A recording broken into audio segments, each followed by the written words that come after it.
Fast food खाइबा हेला काल अबेଳରେ गला जीवन ऑपरेशन परे भी बंची पारिलेनी जंत्रणारे छटफट होई चलीगला 16 वर्षर झियो मात्राधिक मैगी पास्ता खाउथिले हुअंतु सावधान।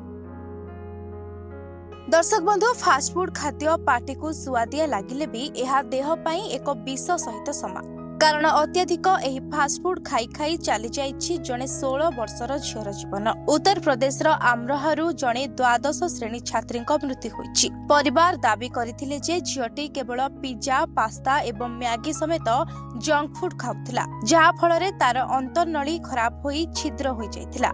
मृत आहारांक परिवार अनुसार झियटी पिला दिनरु जंक एवं फास्टफुड खाउथिला। से घरे रंधा खाद्य को मध्य पसंद करुनथिला एवं मैगी पास्ता एवं पिज्जा भली फास्ट एवं प्रक्रियाकृत खाद्य प्रति आग्रही थिला। असुस्थ हेबा परे नवेम्बर रे तांकु एक हॉस्पिटल ले भर्ती करा जायथिला एवं डाक्टर तुरंत ऑपरेशन पाई परामर्श देथिले। ऑपरेशन सरिबा परे मध्य आहानांक देहरे कोनोसी सुधार आसिला नाही। एहा परे तांकु दिल्ली एम्स को निया जायथिला किंतु सेठारे मध्य डाक्टर शत चेष्टा परे भी आहाना बंची पारिले नहीं एवं डाक्टर तांकु मृत घोषणा करथिले।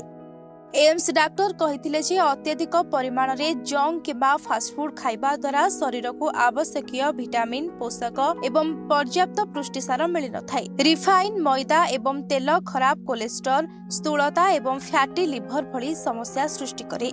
पाचन प्रणाली प्रभावित होई पारे एवं ए सबु हृदय उपरे पार्श्व प्रभाव पकाई पारे। तबे फास्टफुड बहुत क्षतिकारक खाद्य एगुडी को एडाइबा उचित। जदि आपण भी सेगुडी को खाउचंती तेबे स्वाद पई आपण मासकु थरे खाई परिबे किंतु जदि आपण एहा को अभ्यास करंती तेबे आपणक शरीर को एहा द्वारा बहुत क्षति सहिबाकु पड़िबो।